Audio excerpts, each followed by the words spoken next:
안녕하세요. 안녕하십니까, 박재현입니다.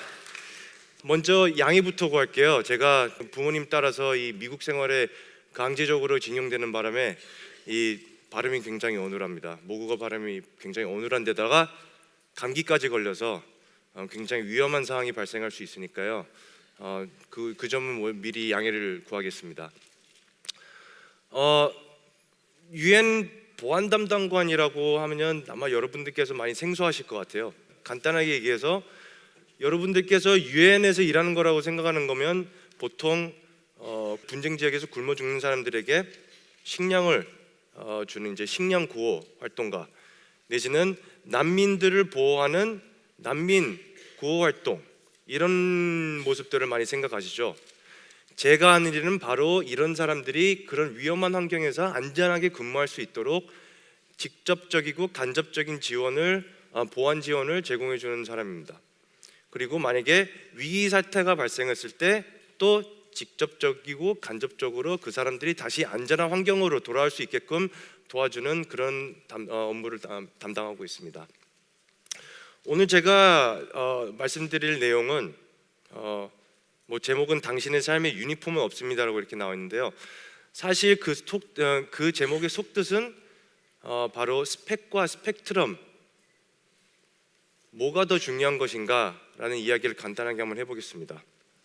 스펙이라는 게 왜 그렇게 우리가 열광하는 거고 왜 그렇게 중요하다고 생각하는 것일까요? 도대체 스펙이라는 게 뭐길래? 흔히 대학생들 사이에서 자기소개를 할 때 어떤 식으로 소개를 해요? 저는 어디 학교, 어디 학과, 몇 학번 아무개입니다. 직장인들 사이에서도 마찬가지죠. 저는 어디 회사, 어디 담당 부서, 담당 직책 아무개입니다 라고 소개를 하는 게 관행이죠. 보면 인사말에서부터 자기 스펙부터 먼저 소개하는 관행입니다. 자기 이름부터 말하고 스펙을 나중에 얘기하는 게 좀 약간 어색한 게 이제 한국의 관행인데요. 그 차이가 뭔지에 대해서 한번 설명해 드려 볼게요. 이 스펙이라는 거하고 그다음에 좀 더 넓은 차원에서 스펙트럼이라는 게 무엇인지 한번 살펴보겠습니다.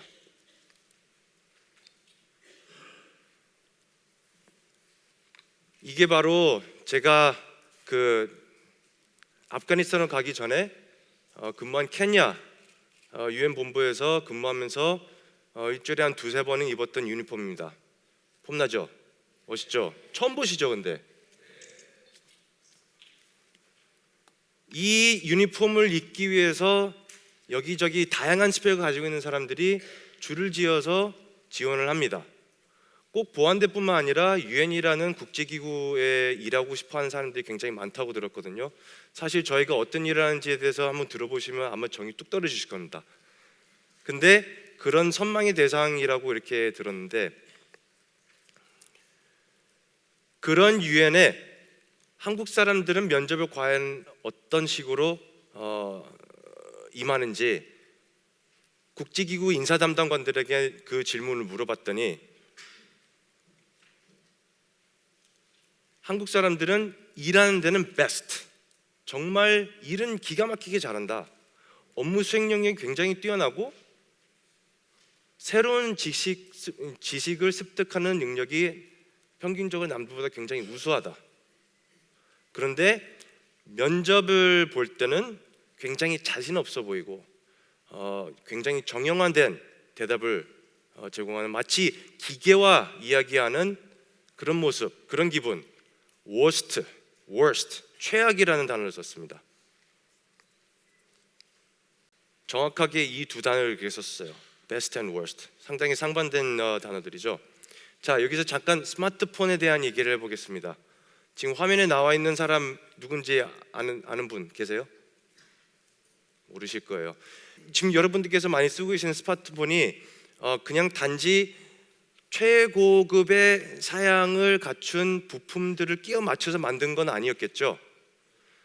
그 부품 외에 보다 더 중요한 의미가 있다는 그런 생각을 한번 했었습니다.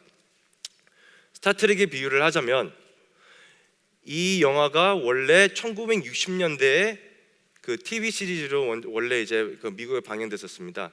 그때 당시 커크 선장이 썼던 이 무전기가 그 모양이 얼마 전에 한동안 굉장히 유행했던 플립폰하고 많이 비슷하죠.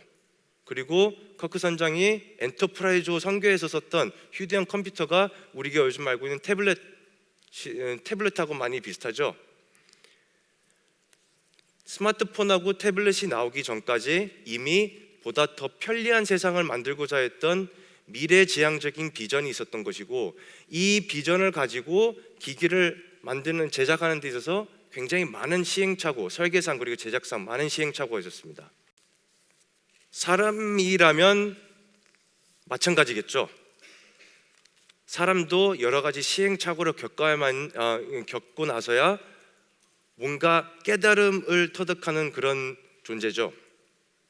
무엇이 잘못됐는지, 그리고 어떤 부분을 보완해야 되는지 시행착오를 통해서만 얻을 수 있는 배움들이 있습니다. 저 같은 케이스도 그런 케이스였습니다.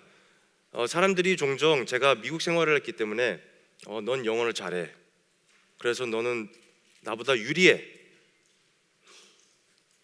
나는 그런 기회가 없어 라고 이런 식으로 얘기를 하는데요, 사실 제가 영어 하나만 가지고 그렇게 나름대로 제 성과를 거둔 것은 절대로 아니었습니다.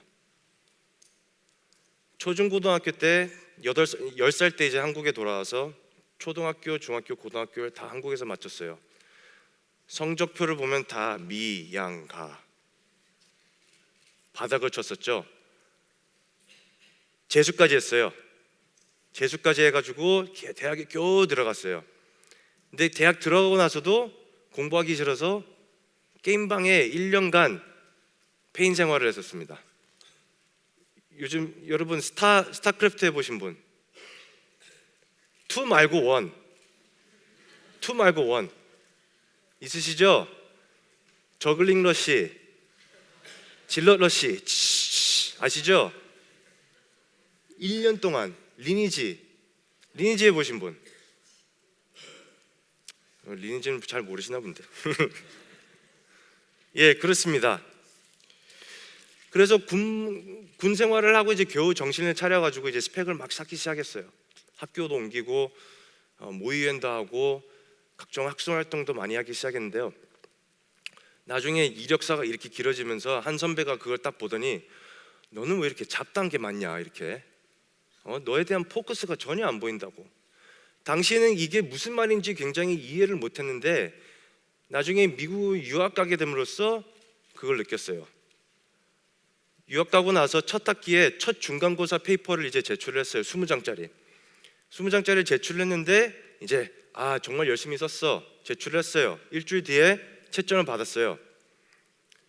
첫째 장, 둘째 장, 셋째 장까지 빨간 글씨, 빨간 펜으로 이렇게 코멘트를 달았는데 그 이후로는 코멘트가 안 보이는 겁니다. 맨 뒷장에 가고 나서야 맨 뒷장에 보는 코멘트 한 줄, 쓰기 연습 필요. 그리고 최악의 성적을 받았습니다. 근데 시행착오는 여기서 그치지 않았어요. 첫 학기 끝나고 이제 전공을 정해야 되는데 전공도 정하지 못하고 계속 우왕좌왕했어요. 군축을 할까, 정보를 할까, 국가안보학에 대해서 할까, 테러에 대해서 공부를 할까, 이런 상태에서 정신을 못 차리다가 결국은 졸업하고 계속 한 4개월간 제2의 방황기를 맞이하게 됐어요. 그러다가 우연히 알게 된 친구를 통해서 제가 당시 다니고 있던 미국 대학의 교정 안전관리실에 인턴을 근무하기 시작하면서 위기관리라는 분야에 접하게 됐어요. 그리고 그 기회를 또 통해서 그 친구의 권유로 의용소방대에 한번 근무해 보는 것을 한번 생각해 보지 않겠냐. 그래서 그것도 열린 마음으로 한번 임해 봤어요. 뛰어들다 보니까 굉장히 제가 재밌어하고 좋아하는 일이었습니다. 근데 의용소방대라고 하는 거면요, 미국에서는 70%가 전국 소방대 70%가 의용소방대입니다. 때문에 미국에서 의용소방대하고 직업소방관의 유일한 차이는 돈 받고 안 받고였습니다. 그럼 이제 한국에 있는 친구들이 다 똑같은 소리를 하더라고요. 너는 돈도 안 받고 미국에서 외국인 신분으로 니네 나라 사람도 아닌 사람들을 왜 그렇게 구하려고 하는 것이냐? 대답은 한 가지였습니다. 재밌기 때문에. 재밌는 일을 찾았던 거예요. 여기서 자기 자신의 스펙트럼을 보는데 몇 가지 팁을 드릴게요. 첫 번째는 이제 여러분들께서 지금 화면에서 보시는 것처럼 Know yourself, be yourself. 자기 자신에게 굉장히 솔직해야 되는 거고, 그 솔직함을 통해 자기 자신이 어떤 사람인지를 빨리 찾고, 자기가 뭘 좋아하는지를 빨리 찾고 그거를 쫓아갈 수 있어요. 우리 스펙이라고 하면 왠지 남들에 의해 강요되는 그런 거라고 생각을 많이 하는데, 청년들이 많이 그런 식으로 얘기를 하더라고요. 나는 스펙을 쌓는 것보다 정말 뭔가 하고 싶은 일을 찾고 싶은데 찾지 못하고 있다. 왜냐? 온갖 취업 시장에서 요구하는 거는 토익 토플 점수, 뭐 탭스 점수, 대학 성적, 이런 것만 보기 때문에 현실에 휩쓸릴 수밖에 없다라는 얘기를 많이 하더라고요. 근데 여기서 여러분들이 또 생각을 약간 바꾸셨으면 하는 게 또 한 가지, 경쟁통에서 남들을 다 눌러버리고 1등이 된다는 생각보다 뭔가를 성취를 해야겠다는 그런 생각으로 달려가셨으면 좋겠습니다. 그렇지 않아요? 1등이 된다는 거는 한 가지 목표죠. 근데 스펙트럼을 통해서 좀 더 넓혀보고, 이것도 할 수 있고 저것도 할 수 있고, 이거 다음에 이거 해야지, 그 다음에 이거 해야지. 그럼 성취도를 느낄 수 있는 기회가 훨씬 더 많지 않겠습니까? 그렇죠?